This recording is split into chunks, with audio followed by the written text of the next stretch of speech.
Hello，大家好，歡迎嚟到風騷同學會，我係主持 Crystal，好開心咧，我哋再嚟到由獅子會音樂慈善基金會有限公司主辦嘅 AI 流行歌曲作曲比賽嘅線上工作坊。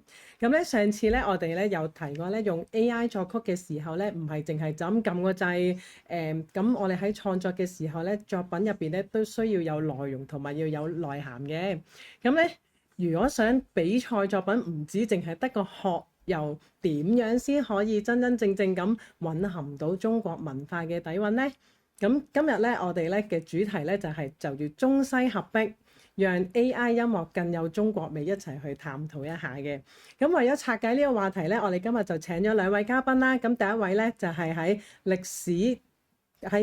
歷史同藝術角度出發，我哋有聲音藝術家兼二胡演奏者陸朗文先生。大家好。係第二位咧，我哋有 IT 嘅達人啦，咁同埋咧佢係喺教育界咧好前線嘅，咁佢而家係中華基督教會基法小學郭文超校長。大家好。Hello。好，事不宜遲啦，咁我首先咧就想請教一下 Norman 啦，咁其實到底點樣為之中國音樂咧？咁係唔係我哋喺 AI 入邊即係輸入琵琶或者係可能五聲音階 pentatonic scale， 咁就嗰首歌即係 gen 出嚟就會好有中國味咁樣咧？係多謝 Crystal 啦。我今日咧算係一個幾突如其來嘅邀請，我花咗幾日嘅時間咧去諗下呢個問題。我覺得好有意思嘅，即係我哋去思考什麼是中國音樂嘅時候咧，我哋會發現中國音樂其實係一個好大嘅一把遮嚟嘅。我哋講中國音樂，佢可以指我哋最熟悉嘅粵劇啦，南音啦，亦都可以指中國嘅交響樂係咪中國音樂呢？唔同地方音樂，例如昆曲、秦腔、京劇呢啲都係唔同類型嘅中國音樂。蘇州評彈所以咧，除咗嶺南音樂我哋近身啲之外咧，仲有好多唔同地方。如果我哋考慮埋更多嘅少數民族音樂嘅元素落去咧，中國音樂就會變得一個好大嘅概念。所以其實中國音樂本身係模糊嘅。我哋指緊啲乜嘢呢？所以咧，我哋係有個需要咧去搞清楚嘅。同埋咧，呢啲音樂嘅類型之間咧，佢哋嘅美學同埋操作咧，可能唔一樣，甚至相反嘅。我哋嘅操作，有啲人係睇譜嘅，有啲人係口傳心授嘅。咁我哋到底指緊啲乜嘢呢？所以我今日喺度提出嘅一件事情咧，一錘定音，中國音樂等於五聲音階，五聲音階就係中國音樂嘅呢個諗法咧，就已經係不合時宜㗎啦。今日咧，我哋可以直接咧去了解一啲中國音樂嘅故事。咁不如開始嘅時候咧，我分享少少，即係我自己咧係喺音樂事務處學二胡大嘅。我嗰陣9歲，咁學咗20年，到而家20幾年啦。跟住其實練習二胡同埋演奏二胡咧，係我人生裡面最揾到平靜嘅時間，亦都係我best spend 嘅時間。所以咧音樂對我嚟講嘅意義咧係好重大。咁我唔知道，想請教下兩位，你哋由細到大係接觸中樂或者中國音樂係經驗印象係點樣嘅咧？我比較少嘅，因為即係可能讀書又學校冇講呢一方面嘅嘢啦，甚至乎自己日常生活都比較少接觸呢一個嘅中樂呢個範疇嘅，至頂籠都係喺電視嗰度睇得到咯。咁所以其實即係如果涉獵呢個範疇，我諗我自己就會係喺電視嗰度去掌握呢件事情咁樣樣咯。喺流行文化裡面嘅中樂。係《倚天屠龍記》電視劇主題曲，冇錯。呢啲全部都係好嘅例子。Crystal 咧？我就學西樂先嘅，即係我本身學鋼琴嘅，咁但係屋企人咧即係都會有唱粵劇、粵曲係啦，即係佢哋又會聽啊咁樣啦。咁同阿郭校長一樣咧，其實我哋都係睇電視大㗎嘛，所以都係即係睇住《倚天屠龍記》，即係聽流行曲多嘅咁樣咯。咁中樂我諗真係認真去了解中樂咧部分啦，咁就係我去到大學讀音樂嘅時候咁樣咯。咁有接觸過，我有曾經學過琵琶嘅一段好短嘅時間，即係嗰啲興趣班咁樣咯。咁所以就pentatonic scale 即係我開始學音樂接觸中樂嘅時候嘅基本咁樣咯。係有學過琵琶就好啦，因為我今日咧都準備咗一首琵琶嘅古曲咧，同大家去分享嘅。咁其實咧我就對於啱啱我哋所講流行文化呢一樣嘢咧，非常之感興趣，因為呢個係我哋平時點樣接觸中樂嘅一個途徑。咁如果我哋講中樂到底係點樣分類嘅咧？啲樂器，咁我又同各位同學分享一個方法，簡單嘅就係用佢演奏嘅方法。我哋通常分吹彈拉打四類啦，係咪？吹嘅笛子、洞簫，彈嘅琵琶啦，舉多個例子，中阮、柳琴、揚琴。拉嘅高胡、二胡、中胡、板胡、椰胡各樣，咁打嘅咧就係各種敲擊樂啦。咁就係發聲嘅原理咧，我哋就可以咁樣分類。所以我哋每次聽到一啲中樂嘅聲音嘅時候咧，我哋第一樣嘢諗佢個聲音嘅質地係點樣嘅咧？佢係邊一款咧？我哋再仔細問。有時候柳琴同埋呢個阮嘅聲音好似㗎，咁我哋之後咧就可以做多啲 Google 啦。好，咁講到流行文化咧，我又想試下播一首2024年嘅流行曲。我諗係紅到好多學校裏面嘅同學仔都識唱嘅。佢嘅前奏咧有一段嘅音樂係好特別嘅，唔知喺邊個地方嚟，就麻煩播一播出嚟。係啦，就係叫做大展宏圖啦。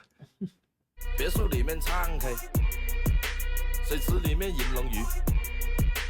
我送阿叔茶去他眼光下筆，直接給我4個字算大展宏圖，大肆親手提筆，大展宏圖，搬來翻在辦公室，可以紅。因為呢首咧喺學校裏面好紅啊，我諗好多同學都聽過，喺碌 TikTok 或者 Instagram 嘅時候都聽過，就無煙暗遮世外天，跟住就有啲 hip hop 有啲 rap 咁咧就有人問啦，開頭呢一句喺邊度嚟嘅咧？我哋呢個年齡層以上咧就可能比較熟悉啦，唔知大家有冇印象啊？呢句喺邊度嚟？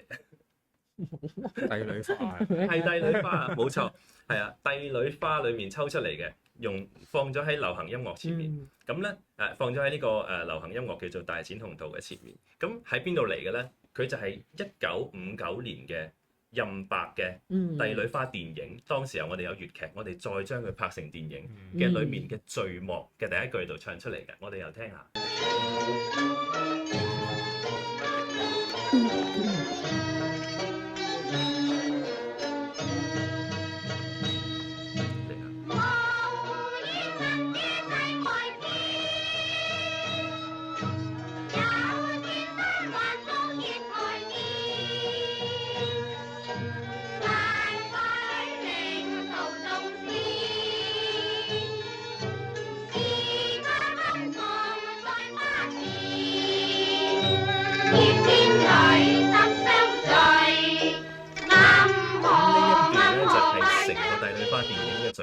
咁我哋成日聽到呢個旋律咧，第一句通常點樣唱啊？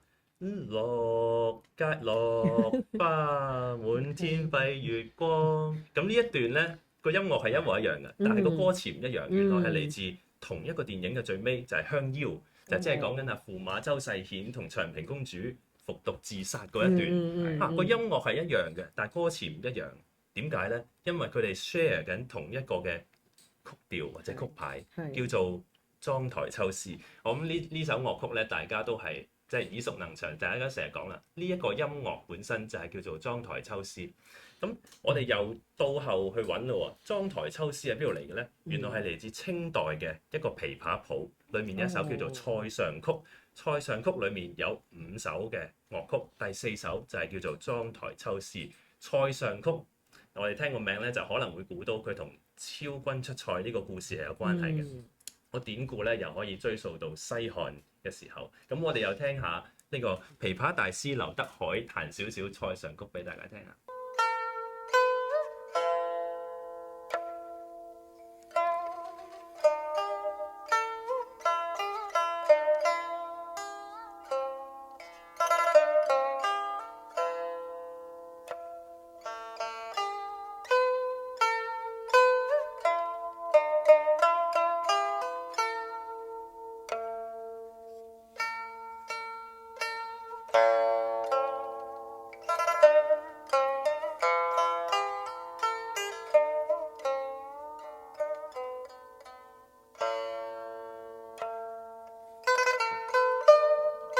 家大概攞到個感覺啦。呢一段雖然唔係帝女花，係第一段應該係春詩嗰一段，但係亦都係描述緊咧王昭君知道自己要遠嫁匈奴嘅時候嗰種幽怨嘅心情。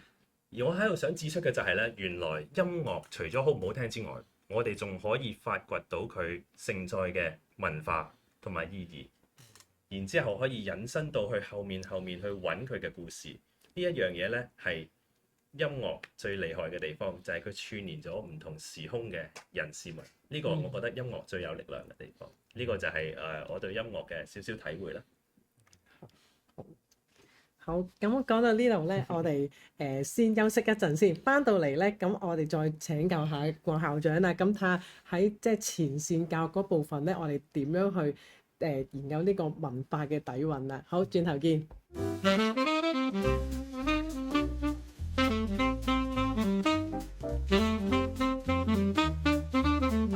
Hello，我哋再翻嚟風騷同學會啊！咁喺上一節咧，咁阿 Longman 咧，佢就同我哋即係講咗即係中樂一啲例子啦，咁有琵琶音樂啦，同埋我哋喺以前嘅即係舊啲嘅中國音樂入邊咧，點樣同流行曲即係原來而家都有仿照嘅參考啊！即係有啲我哋叫 mix and match 去 feature 去做，即係多啲唔同嘅變化啦。咁我哋翻嚟好啦，咁而家去到即係到我哋 AI 嘅創作嘅時候咧，咁我哋點樣可以令到呢份即係個文化可以再保留喺 AI 創作嘅上面咧？咁喺呢方面咧，郭校長啊，咁其實咧而家即係你學校咧就好大力咁推行緊 IT 同埋 STEM 啦。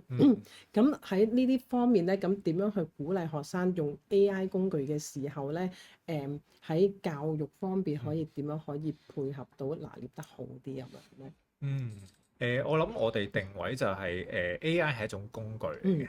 即係佢係一個助手啦，咁並不係即係我哋俾佢操控住，即係反而係我哋係要去諗清楚我哋究竟係想要啲乜嘢，然之後揾呢一個嘅工具或者揾呢一個嘅助手去幫我哋去生成一啲嘅產品出嚟嘅。咁所以其實即係我諗喺我哋嘅學與教底下啦，咁其實即係首先我哋要釐清到就係我哋自己究竟想要啲乜嘢。我哋有想要啲乜嘢，諗清楚晒所有嘢啦，然之後咧再揾工具幫手，最後尾去微調之後就成為自己嘅產品。咁呢個就係我哋而家推緊嘅 AI 教育就係呢一個方向。咁至於文化呢一樣嘢，咁其實我諗 AI 係替代唔到嘅，因為其實即係我諗 AI 只係可以俾好多嘅資訊你，俾好多數字你，俾好多唔同嘅佢。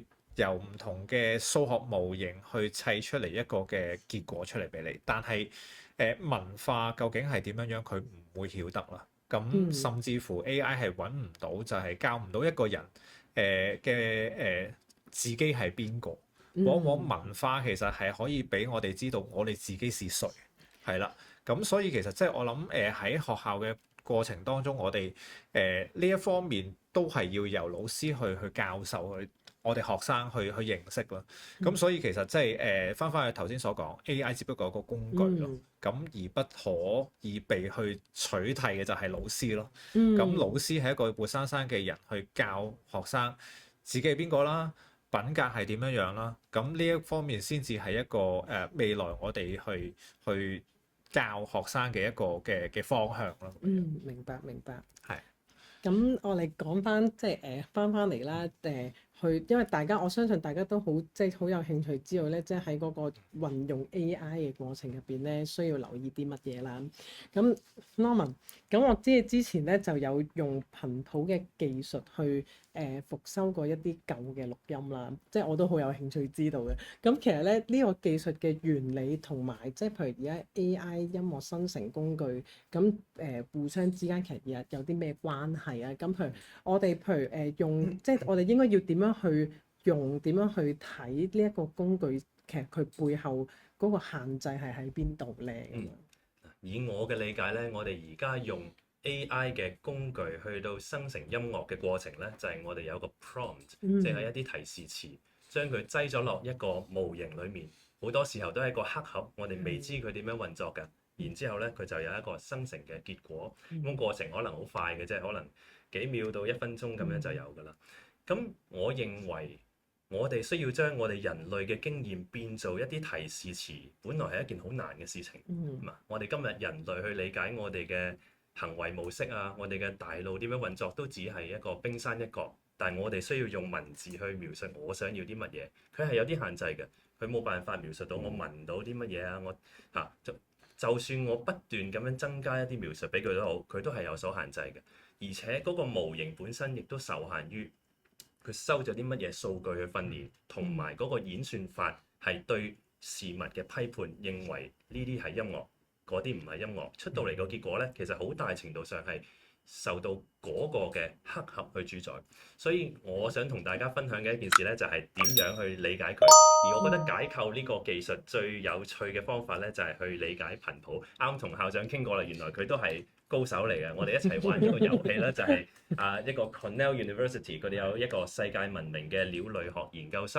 咁咧，佢哋就係用咗好多 machine learning 一個深度學習嘅方法、機器學習嘅方法咧，去管理世界各地嘅雀仔嘅聲音。然之後咧，做咗一個小遊戲出嚟同大家玩。咁咧，我哋陣間就會播一個片出嚟啦，聽到個聲，然之後咧，我哋就估係 A、B、C 邊一隻雀仔啦喎。咁呢個咧係一個錄嘅影片嚟嘅，我琴日玩咗一次啦，但係我做得啱唔啱？我哋會聽到嘛？哇！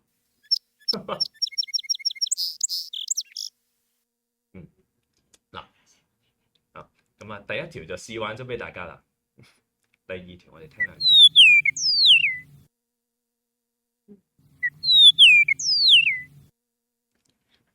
估到係邊個可以嗌出嚟啊？係邊嘅？係其實睇到個 curve 嘅。我哋攞個感覺啊，呢個係我試下唔解釋點樣運作，考下大家嘅直覺。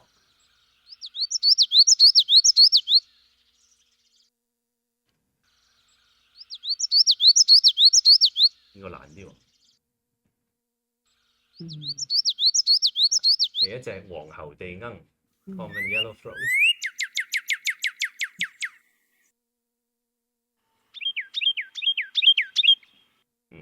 玩多幾題啊！我留意到咧，係個大細聲亦都會有個波浪紋。係。冇錯。高低音都會。係。中間粗咗少少嗰一度，大家有見到啊？嗰個就係正確答案啦，佢嘅泛音嘅表現啊。呢個係人吹口哨。大家仲有啲咩觀察咧？可以記低佢。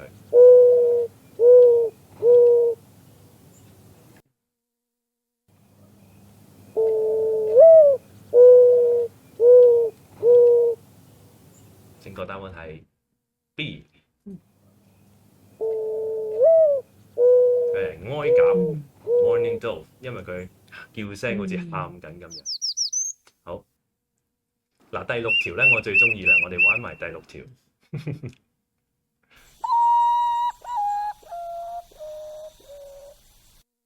係一個5聲音階，滄海一聲笑。正確答案係 A， 係一隻 common cockatoo， 一隻夜鶯。係啦，原來雀都有識唱5聲音階嘅。我哋可唔可以暫停喺呢個位置咧？我哋停喺呢一格度，我哋試下翻前少少，我哋去攞少少直覺咧，到底呢一個頻譜圖係點樣 work 嘅？啱啱校長有講到啦，原來大細聲係對佢有影響嘅。原來咧，我講少少原則啦，就係原來打橫睇咧係時間，打直睇咧就係唔同嘅頻帶，即係高低音啦。而嗰個線條出現咧，就係喺嗰個時間底下嗰個頻帶嘅能量，亦即係佢高低音嘅大細聲。所以當佢越大聲嘅時候，佢就會越深色，好似一個 thermometer 咁樣，我哋見到個熱感測咁樣嘅意思。所以咧，我哋可以從認識一個圖表就知道，原來雀仔係咁嘅聲音嘅。好。其中一個人工智能去學識音樂嘅方法，佢哋唔係用耳仔聽嘅，佢哋係睇住呢個頻譜。我攞住音樂嘅頻譜去認識佢嘅裡面有咩樂器，有咩特徵，我哋將呢啲特徵抽取出嚟，用一個坐標嘅形式喺一個多維嘅空間裏面表示，咁樣就係構成咗我哋點樣擁有一個訓練一個模型嘅基礎啦。呢個就係嗰個基本嘅原理。咁所以變咗就係其實我哋都要即係有一定嘅認知能力啦，咁其實先可以即係好靈活咁去善用到即係 AI 佢即係去創作嘅時候，因為呢啲頭先你講即係嗰個頻譜咧，其實都係一啲音樂上面嘅我哋比較即係 visual 見到嘅原理啦，即係聲音上面喺視覺睇到嘅原理啦。咁但係即係我諗呢一個係喺即係創作上面 AI 有嘅即係一定嘅限制嚟嘅，即係要講到去咁 specific 啊，即係要可能我哋音樂上面可能漸強漸弱啊，跟住之後要俾有啲 accent 重音啊啲力度啊，咁可能即係俾大家知道嘅就係其實 AI 生成咧，其實點都會有佢個盲點啦。咁郭校長啊，咁面對即係有呢啲我哋所謂嘅唔完美嘅時候咧，咁你會點樣去喺教育上面咧，令到學生明白，咁反而係利用到呢啲限制去發揮到佢哋喺創意上面啦，同埋喺個對音樂上面審美啊，點樣可以即係多啲唔同角度去睇個創作，而唔係真係依賴晒個軟件去幫佢完成到一個作品咁樣咧。呢個有一個好問題嚟嘅。咁啊，分翻之前頭先睇嗰個 graph 咁樣樣啦。咁其實點解喺當中會有啲聲紋出嚟咧？咁其實如果有玩開聲音剪接嘅朋友咧，咁其實即係譬如 Audacity 呢啲軟件咧，係可以將一條聲咧去拆開佢咧，俾你睇到一個嘅聲嘅波浪係點樣樣。咁喺嗰度大家係會都見得到咧，靜音係點啊，有聲音係點啊，高音係點啊，低音係點啊，從中咧咁其實係可以俾我哋去了解聲音嗰個變化啦，甚至乎佢嗰個男聲同女聲嗰個波幅咧，其實係可以睇得好清楚。咁進而咧，如果再玩得再專業啲咧，咁其實Adobe 有啲嘅軟件咧，其實係可以抹走一啲聲音都得嘅，係啦。咁所以其實即係喺當中咧，係嘅，我哋可以用科技去做到呢啲嘅分析嘅效果，甚至乎可以即係去將一啲嘅聲音去做一啲嘅轉變。但係即係正如即係啱啱所講，就係有限制嘅，因為其實我諗 AI 喺當中係一個數據嘅收集啦。咁然之後咧，佢就透過佢啲嘅演算法咧，去做翻一啲嘅拼砌出嚟俾你嘅。咁喺當中咧，咁其實我自己都試過咧，係用 AI 嚟作曲啦。咁其實係好好聽嘅。原因係咩嘢咧？其實佢係揾到一個人其實係最中意聽嘅 melody，佢哋嘅 combination 係究竟係點樣樣？將呢啲 combination 砌到好 perfect， 計數計出嚟，哇好 perfect 啊！咁啊係一個人係最中意聽嘅一個嘅旋律，咁佢就會生成出嚟嘅。咁其實喺當中，其實你會見到生成得耐嘅話咧，咁喺當中，咦嗰啲歌曲咧，其實有一啲嘅共通點開始慢慢揾到出嚟嘅。咁所以其實咧喺當中咧，我哋用呢啲嘅工具係去聽嘅時間，我哋係需要用我哋自己人去微調，甚至乎即係我諗係將我哋嘅諗法、將我哋嘅感覺去做一啲嘅調整。可能喺當中我哋加一啲嘅聲音入去，加啲嘅果效入去，甚至乎可能我哋加一啲唔同嘅創作嘅一啲嘅precaution 擺落去，咁其實係令到成件事係再好啲嘅。咁所以其實我諗 AI 又係翻去最初頭所講啦，其實係一個工具嚟嘅啫。佢呢個工具其實只不過係將一個演算法一個結果去俾你，而呢個結果其實最後尾都係需要我哋人去 fine tune 去做一個微調，先至係達至到我哋自己心目中去嗰個結果咯。咁所以喺我哋嘅教學入邊啦，我哋都要教學生就係話生成咗一啲嘅產品出嚟，唔係就咁直接去變成一個 final product 咁樣樣，而反而係我哋當中要加我哋自己嘅概念，要加我哋自己嘅諗法、自己嘅感覺入去，令到成件事係再有一個情感喺入邊。因為 AI 出嚟嘅東西其實正如頭先所講係一個數字嘅配搭出到嚟，未必有一個靈魂喺度。咁所以其實即係我哋就係要靠我哋人將呢個靈魂注入去，令到成個歌曲成件事其實係再配合翻我哋自己人嘅感受同埋我哋所發生嘅事嘅感覺。咁所以喺當中我哋係將呢一個事件，將呢個事情係要教學生去做一個 fine tune 咁樣樣。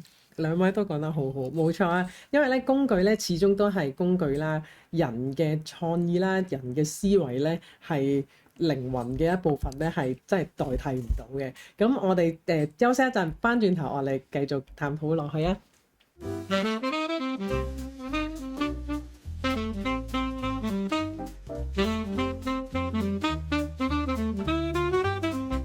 好，我哋咧翻到嚟最後一節啦。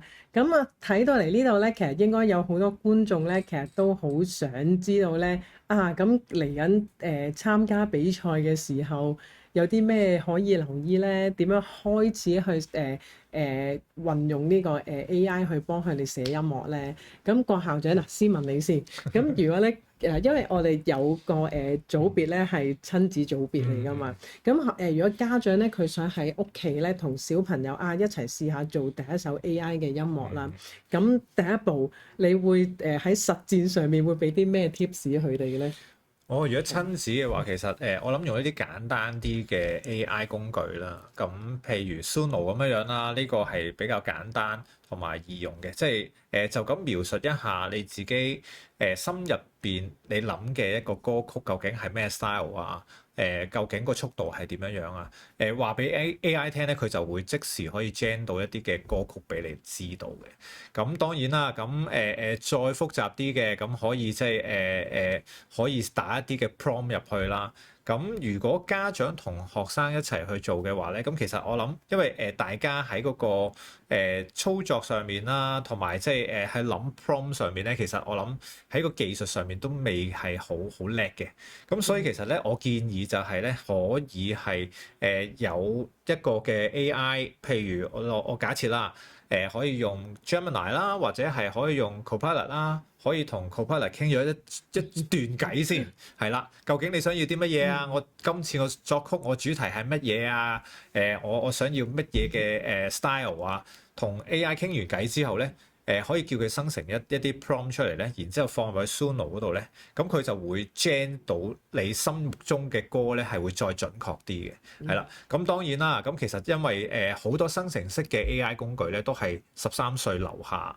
都係要家長指引嘅，咁所以其實呢個都要留意嘅，因為其實我諗點解會有呢個指引咧？就係因為都唔想話小朋友去即係無目的地去用呢個工具去生成一啲嘅嘢，咁反而係會令到佢窒礙咗佢個學習，因為我諗咁細個小朋友佢哋係需要有一定嘅基礎知識喺心入邊先，然之後咧再用一個工具家長指引佢一齊去用咧。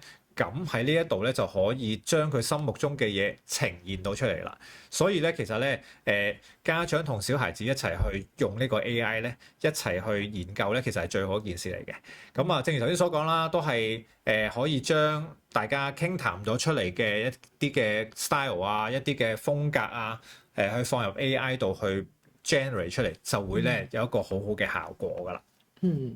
咁即係首先都係要大家有個共識先啦，係啊，冇錯。咁令到小朋友咧，佢又可以主動去俾啲創意去諗下首歌點樣開始啦。即係我諗最緊要都係要令到個小朋友有興趣參與咗喺件事入邊先啦。係，冇錯。係啦，咁start up 咗之後咧，咁就下一步咧，其實就要諗個音樂嘅質素啦，個 quality 啦。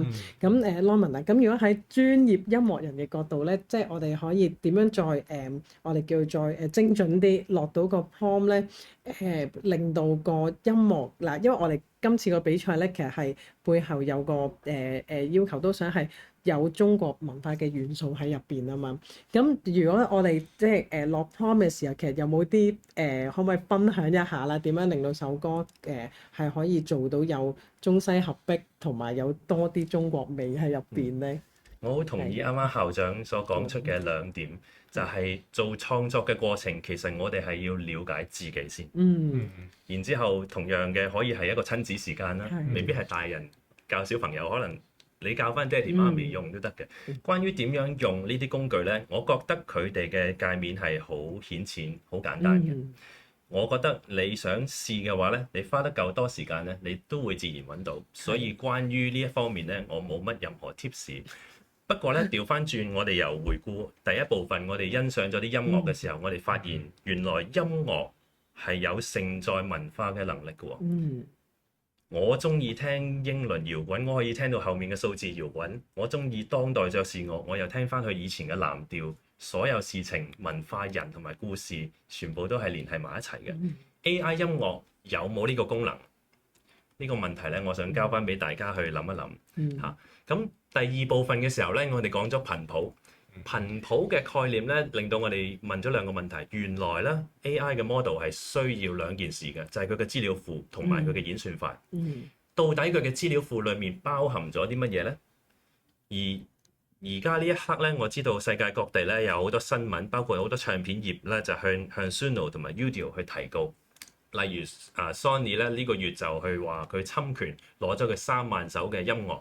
咁咧，亦都係有一個 programmer 咧，去將 Suno 嘅程式碼解出嚟，發現佢喺未經授權嘅情況底下咧，去 scrape 咗 YouTube 數十萬嘅小時嘅音樂。嗱，呢啲嘅 court case，呢啲嘅指控未必係真嘅，但係我哋可以想像點解佢可以揾到做到咁近我哋想要嘅音樂咧？原因就係佢攞咗好多資料。喺呢一個 moment， 我哋冇一個法例去監管佢。